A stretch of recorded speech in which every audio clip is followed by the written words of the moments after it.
नमस्कार, स्वागत है आपका सोनी क्लासेज में एक बार फिर से। चलिए, आज ये जो हमारा पार्ट 3 होगा, इसमें हम जानेंगे कोशिका की खोज के बारे में। कोशिका की खोज किसने की, कोशिका के में जो बाकी चीज़ें पाई जाती है उनकी खोज किसने की, कैसे कोशिका की जो पढ़ाई है वो आगे बढ़ी। ठीक है, तो हम सबसे पहले शुरू करते हैं कि कोशिका की के बारे में किसने बताया कि कोशिका नाम का भी कोई चीज़ होता है। ठीक है, तो आपको बता दें कि रॉबर्ट हुक एक वैज्ञानिक थे। क्या नाम था? रॉबर्ट हुक, जिन्होंने 1665 ईस्वी में, किसमें?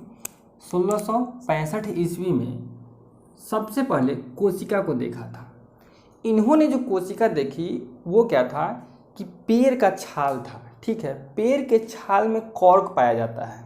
ठीक है, उसी कॉर्क को इन्होंने चाकू से छील छील एकदम पतला काट बनाया। ठीक है, और इन्होंने एक बहुत ही, समझिए ना कि शुरुआती दौर का माइक्रोस्कोप बनाया।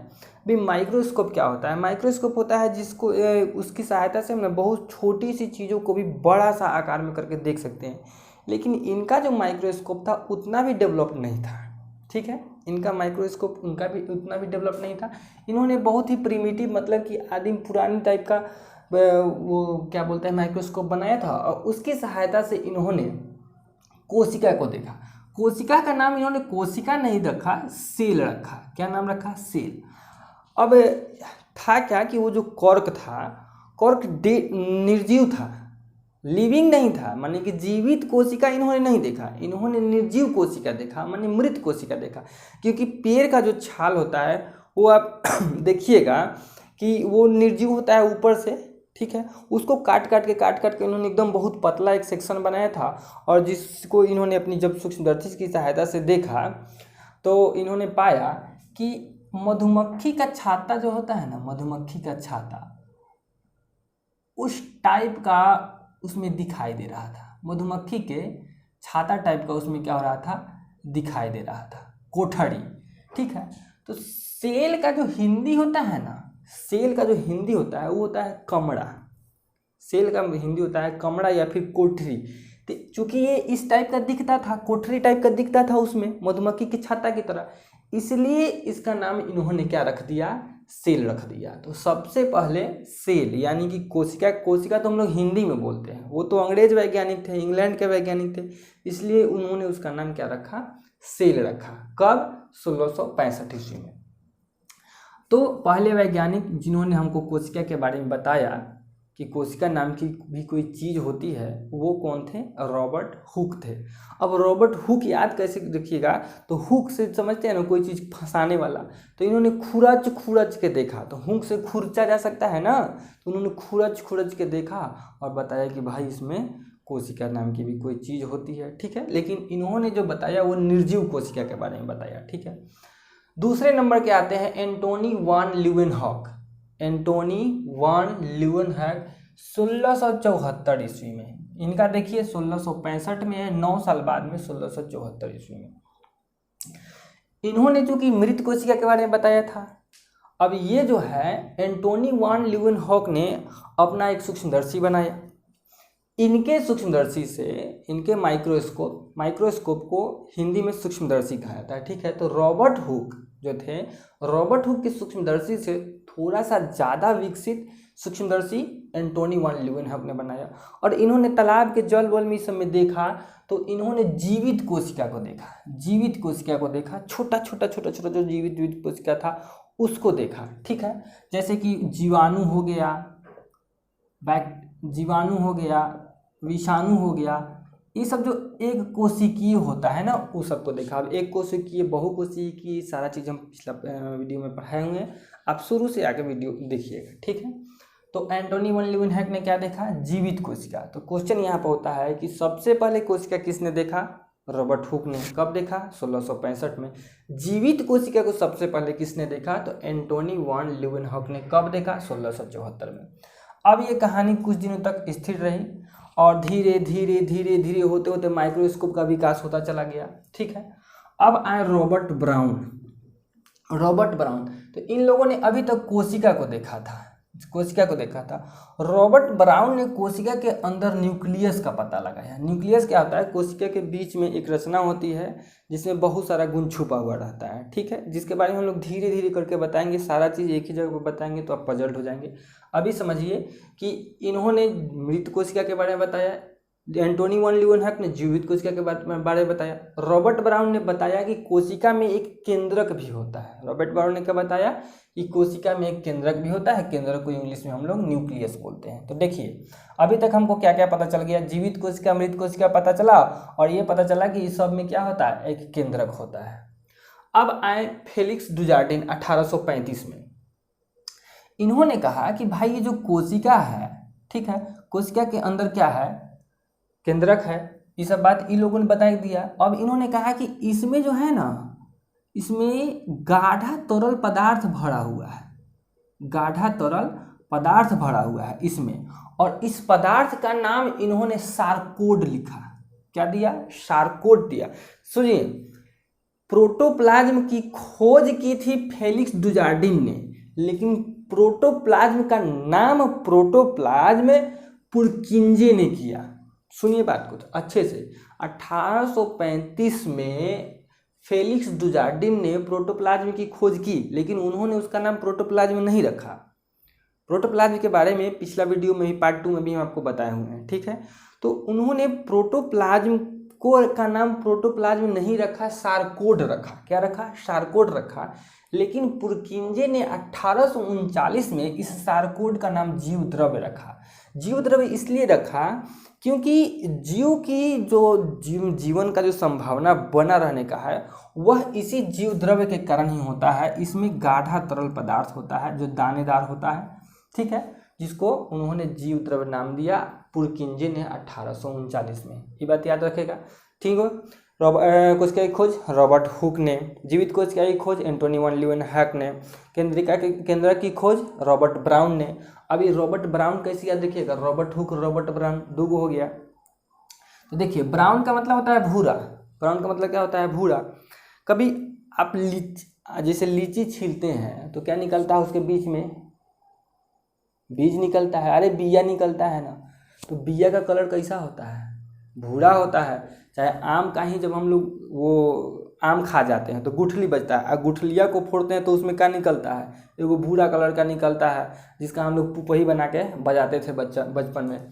तो उसी से याद रखना है कि जो ये भूरा कलर है, और वो चूँकि बीच में पाया जाता है, जैसे कि लीची बाहर से गुद्दा है, इनमें बिया है, तो ऐसा ही है सेल है। इस सेल है, अंदर से क्या है? न्यूक्लियस है।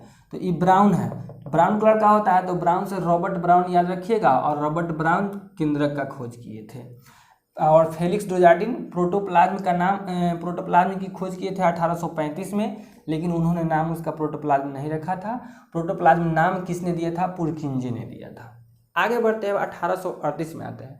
स्लाइडेन नाम के एक वैज्ञानिक जो जर्मनी के थे, उन्होंने बताया कि जितने भी पादप है, पादप कहने का मतलब होता है पेड़ पौधा, ठीक है। उन्होंने बताया कि जितने भी पेड़ पौधे हैं ना, उनका शरीर कोशिकाओं से बना है। अब आप समझिए कि उससे पहले कोई बात नहीं बताया था 1838 से पहले कि जो भी पेड़ पौधे हैं उनका शरीर कोशिकाओं का बना है, ठीक है। तो ये सिर्फ यही बताया कि जो पेड़ पौधे हैं उनका शरीर कोशिका का बना है। लेकिन एक स्वान है, स्लाइडेन स्वान, उन्होंने 1839 में बताया कि जो जंतु है, माने कि जानवर, वो सब का शरीर भी कोशिका का बना हुआ है। बात समझ में आया? तो ये दोनों चूंकि जर्मनी के थे, तो दोनों आदमी मिल के बैठ के एक कॉमन थ्योरी तैयार किया, जिसको कहा जाता है कोशिका सिद्धांत। क्या कहा जाता है? कोशिका सिद्धांत। अभी कोशिका सिद्धांत के बारे में आपको बता दें।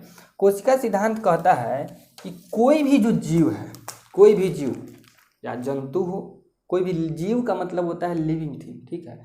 कोई भी जीव जो है ना, उसका शरीर कोशिका का बना होता है। कोशिका सिद्धांत आपसे बार बार पूछता है, ठीक है। तो 4 पॉइंट है, उसका याद रखिएगा। आपके बुक में बहुत कम दिया हुआ है, उतना समझ में आता नहीं उसे। हम आपको बताए थे कि आपको पढ़ाएंगे तो बहुत सारा इधर उधर से इन्फॉर्मेशन लेके आपको बताएंगे। जैसे कि आपके बुक में पुरकिंजे सीधे लिख दिया हुआ है कि पुरकिंजे ने जीव द्रव नाम दिया, लेकिन ये नहीं बताया कि जीव द्रव को खोज किसने की थी। ये फेलिक्स डुजार्डिन ने की थी। तो चलिए आगे बढ़ते हैं। कोशिका सिद्धांत कहता है कि कोई भी जीव है उसका जो शरीर है या तो एक कोशिका का या फिर अनेक कोशिकाओं का बना है। पॉइंट नंबर 1 याद रह जाएगा कि किसी भी जीव का शरीर एक या अनेक कोशिकाओं का बना होता है। पॉइंट नंबर 2 होती है कि कोई भी जो जीव है ना उसका उत्पत्ति एक कोशिका से होता है। किसी भी जीव का शुरुआत एक कोशिका से होता है और ये कोशिका क्या होता है, विभाजन होता है और एक पर एक जमा होते होते होते होते क्या बनाता है। अब बताइए, कोशिका जब बहुत सारी कोशिकाएं मिलती हैं तो क्या बनाती हैं, उत्तक बनाती हैं। कल के वीडियो को अगर आपने देखा होगा, पूरा देखा होगा, 26-27 मिनट का वीडियो था, पूरा नहीं देखिएगा तो भाई कोई काम का नहीं है, तब आप पढ़ाई नहीं कर रहे हैं, खेल कर रहे हैं। ठीक है, तो खेलने वाले तुम्हारे साथ में ज़िंदगी खेल जाएगी। ठीक है ना, पढ़ाई कोई मजाक नहीं है, अगर मजाक रहता तो सब कोई करके चला जाता है। और ऐसे भी कोई भी चीज़ फ्री में मिलता है आदमी को तो उसको खराब लगता है, लेकिन वही चीज़ जब पैसा से मिलता है तो अच्छा लगता है। जब कभी 60 रुपये kg होता है तो उसका स्वाद अच्छा होता है, लेकिन जब 5 रुपये kg हो जाता है तो वो क्या हो जाता है, स्वाद खराब होता है। जब कोई फ्री में देता है तो आप सोचते हैं कि वह इसमें ज़रूर कुछ गड़बड़ी है, तो वही हाल आप लोगों का ना हो जाए, इसलिए कोई भी वीडियो अगर हम डाल रहे हैं तो इसको डालने में बहुत मेहनत होता है। आप जाके सारा चीज़ को 1 by 1 करके लिखते जाइए और याद करते जाइए। और जो हम पढ़ा दे रहे हैं आप अपने कोचिंग में, स्कूल में, सब जगह देख लीजिएगा कैसे क्या पढ़ाई होता है और इसको भी कंपेरिजन कर लीजिएगा, आपको खुद समझ में आ जाएगा। तो जब कहता है, पहला तो है कोशिका सिद्धांत की प्रत्येक जीव का जो शरीर है एक या एक से ज़्यादा कोशिकाओं का बना है। कल ही बताए थे कि जीव होते हैं एक कोशिकीय होते हैं या फिर बहुकोशिकीय होते हैं। एक कोशिकीय में जैसे अमीबा, पैरामीशियम, क्लेमाइडोमोनास, ये सब हो गया, विषाणु, जीवाणु, ये सब हो गए। लेकिन ये जो है कोशिकाएं आपस में विभाजित होकर क्या बनाती हैं, उत्तक। जब बहुत सारे उत्तक मिलते हैं तो क्या बनते हैं, अंग। अंग मिलके अंग तंत्र बनता है और अंग तंत्र से क्या बनता है, जीव का निर्माण होता है। लेकिन उस जीव का निर्माण की शुरुआत कहाँ से होता है, तो सिर्फ एक कोशिका से होती है। हमारा इतना बड़ा शरीर है लेकिन इसकी शुरुआत कहाँ से हुई है, एक कोशिका से हुई है, जिसको बोलते हैं स्पर्म। स्पर्म और एक कोशिका इधर से गया, एक कोशिका उधर से, स्पर्म और ओवम आधा आधा जब जाके मिलता है तब किसी बच्चे का निर्माण शुरू होता है, जो हम आपको क्लास 10 में बताएंगे। तो दूसरा पॉइंट याद रहेगा कि कोई भी जो जीव है उसका शरीर किसका बना है, कोशिका का बना है और एक कोशिका से बनने का शुरुआत होती है। तीसरा पॉइंट है कि कोई भी जो कोशिका होती है अपने आप में एक पूरा का पूरा यूनिट होता है, इकाई होता है। ये बात कल बताए थे पिछले वीडियो में कि किसी भी कोशिका में अपने आप को दोगुना करने की क्षमता होती है। ठीक है, एक कोशिका से दूसरी कोशिका बनती है, तीसरी कोशिका बनती है, चौथी कोशिका बनती है। ठीक है, समझ रहे हैं बात को। तो ये अपने आप में खुद की एक इकाई होती है, इसको दूसरे किसी का हेल्प का जरूरी नहीं है, खुद में अपने आप में प्रोडक्शन करना शुरू कर देता है। सही बात है, आगे चलते हैं। कोशिका की उत्पत्ति जो होती है ना, जिस क्रिया से होती है उसमें केंद्रक या केंद्रक, क्योंकि देखिए उस समय उतना ज़्यादा माइक्रोस्कोप डेवलप नहीं हुआ था। इन लोगों ने अभी तक 2-3 चीज़ों का ही पता लगाया था। एक तो था कि ये कोशिका है, दूसरा केंद्रक के बारे में पता लगाया था और एक चीज़ और जीवद्रव, इसमें जो जीवद्रव पाया जाता था उसके बारे में पता लगाया था। क्योंकि ये कहानी 1839 की है, लेकिन अब हमको पता चल चुका है कि कोशिका के अंदर में बहुत सारे कोशिकांग होते हैं। ठीक है, ये न्यूक्लियस है, केंद्रक है, केंद्रक के अंदर में भी कुछ कुछ पाया जाता है, जिसके बारे में हम लोग धीरे धीरे आगे जैसे जैसे बढ़ेंगे। तो कोशिका सिद्धांत यही है कि प्रत्येक जीव का शरीर एक या अनेक कोशिकाओं का बना होता है। प्रत्येक जीव की उत्पत्ति एक कोशिका से होती है। प्रत्येक कोशिका एक स्वाधीन इकाई होती है, लेकिन सब मिल के आपस में काम करती हैं। और कोशिका जो जैसे कि एक लक्षण को दूसरे लक्षण में ट्रांसफर करना है, मतलब कि कोशिका की उत्पत्ति जिस क्रिया से होती है ना, उसमें केंद्रक का बहुत ही बड़ा योगदान होता है। ये बात इन्होंने सही कहा था। ठीक है, लेकिन कोशिका सिद्धांत का एक अपवाद आ गया। अपवाद क्या था, विषाणु यानी कि वायरस। विषाणु ऐसा चीज़ था कि वो पूरा का पूरा कोशिका बन ही नहीं पाया था। विषाणु ऐसा चीज़ है जो पूरा का पूरा कोशिका ही नहीं बन पाया है। वो आज भी लिविंग थिंग और नॉन लिविंग थिंग के बॉर्डर पर पड़ता है। कैसे कि हमारे शरीर से बाहर रहेगा तो मरल रहेगा, ठीक है, लेकिन जैसे ही हमारे शरीर में आएगा, सही टेम्परेचर, सही उसको मतलब कि वातावरण मिलेगा और वो अपने आप में प्रोडक्शन शुरू कर देगा। अब बताइए, बाहर है तो मरल है, अंदर आ गया तो जिंदा है। इसलिए कहा गया कि ये जो विषाणु है, वायरस है, कोशिका सिद्धांत से क्या है, बाहर है। तो कोशिका सिद्धांत का अपवाद हो गया। अब कहानी बढ़ती है 1855 में विर्चो आए। विर्चो ने बताया कि जो नई कोशिकाएं होती हैं उनका निर्माण पहले से मौजूद कोशिकाओं से होता है। जैसे कि एक कोशिका है और दूसरा कोशिका है, तो यह जो दूसरी कोशिका है इसी से बनेगी। अब कहीं दूसरा से आके नहीं टपक जाएगा इसमें। इस दूसरी कोशिका या फिर तीसरी कोशिका का निर्माण क्या होगा, पहले से मौजूद कोशिकाओं के सहयोग से ही होगा। इस बात को 1855 में विर्चो ने बताया। तो धीरे धीरे अभी देखिए कहानी कहाँ से कहाँ आया। कहाँ ये पार्टी देखा था 1665 में कि एक नॉन लिविंग कोशिका है, मतलब कि मृत कोशिका है। उसके बाद में एंटोनी वन लीeuwenhoek ने जीवित कोशिका को देखा। फिर कोशिका के अंदर में रॉबर्ट ब्राउन ने केंद्रक को देख लिया। फिर फेलिक्स डुजार्टिन और पुरकिंजे ने प्रोटोप्लाज्म को खोजा। पुरकिंजे ने उसका नामकरण किया। स्लाइडिन बताया कि जो पेड़ पौधे उनका शरीर कोशिकाओं से बना है। स्वान ने बताया कि जंतुओं का शरीर कोशिकाओं से बना है। उन दोनों ने मिल के बताया कि कोई भी जो जीव है उसका शरीर कोशिका से बना है, उसका निर्माण पहले से मौजूद कोशिकाओं से होता है बाकी से। और फिर 1855 में विर्चो ने बताया। अब एक मैक्स सुल्ज 1861 में आएंगे जिन्होंने एक प्रोटोप्लाज्म थ्योरी दिया। प्रोटोप्लाज्म थ्योरी ज़्यादा कुछ नहीं है। प्रोटोप्लाज्म थ्योरी बस इतना बताता है हमको कि जो कोशिका है ना, जो कोशिका है, बताया कि कोशिका प्रोटोप्लाज्म यानी कि जीव द्रव्य क्या है, प्रोटोप्लाज्म यानी कि इस जीव द्रव्य का एक पिंड है। वो इतना ही बोले कि कोशिका जीव द्रव्य का एक पिंड है जिसके बीच में, जिसके केंद्र में एक केंद्रक होता है। इसी को हम लोग प्रोटोप्लाज्म थ्योरी या फिर प्रोटोप्लाज्म मत कहते हैं। अच्छा, उसके बाद में 1884 में स्ट्रासबर्गर आ गए। बर्गर खाया जाएगा अभी। इन्होंने एक बड़ा ही महत्वपूर्ण बात बताया। इन्होंने बताया कि जैसे कि पुरुष होते हैं, पुरुषों में दाढ़ी हो जाता है, मूंछ हो जाता है, हाँ, किसी किसी बच्चे का आवाज़ अपने पापा से आता मिलने लगता है, उसका शरीर मम्मी से मिलने लगता है, आँख दादाजी से।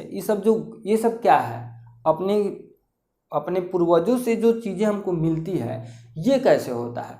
तो इन्होंने बताया, स्ट्रासबर्गर ने बताया। देखिए स्ट्रासबर्गर्स को भी नहीं पता था कि ये जो कोशिका के अंदर केंद्रक है और केंद्रक के अंदर में डीएनए पाया जाता है, आरएनए क्रोमोसोम ये सब पाया जाता है, ये इनको भी नहीं पता था। ठीक है, लेकिन इन्होंने इतना जरूर बताया कि केंद्रक के अंदर में, केंद्रक के कारण ही पैतृक लक्षणों का ट्रांसफर। पैतृक लक्षणों का कहने का क्या मतलब है कि जो लक्षण हमारे माता पिता या फिर हमारे पूर्वजों में है वो हम में जो ट्रांसफर हो रहे हैं उसका कारण कौन है, न्यूक्लियस है, यानी कि केंद्रक है। तो इतना तक कहानी बढ़ा 1884 तक। उसके बाद में क्या हुआ कि दो आदमी थे, एक थे एम नॉल, कौन है, एक है एम नॉल और दूसरा है ईरस्का। एम नॉल और ईरस्का, ये दोनों मिलके क्या किया, एक इलेक्ट्रॉन माइक्रोस्कोप बनाया। अब इलेक्ट्रॉन माइक्रोस्कोप का जैसे ही आविष्कार हुआ वैसे ही इस क्षेत्र में संभावनाओं का भयमार लग गया। ठीक है, इन्होंने इसके सहायता से ना बहुत छोटी से छोटी चीज़ों पर जूम करके और उसको देखा जा सकता था। तब जाके कहानी शुरू हुआ कोशिका के अंदर जो चीज़ पाया जा रहा है उसका। ठीक है, कोशिका के अंदर माइटोकॉन्ड्रिया है, गोल्गी एप्रेसस है, प्रतिरवि जालिका है, फिर न्यूक्लियस के अंदर में क्या क्या है, ये सारी चीज़ें जब हम नेक्स्ट वीडियो में आएंगे तो 1 बाय 1 करके सारी चीज़ें आपको समझाएंगे। अगर आपको ये चीज़ अच्छी लगी हो तो आप प्लीज़ वीडियो को अपने बाकी दोस्तों के साथ में भी शेयर करें। घर पर रहिए, सुरक्षित रहिए, पढ़ते रहिए, पढ़ाई को डिस्टर्ब नहीं होने देना है। और मिलते हैं आपसे अब नेक्स्ट वीडियो में।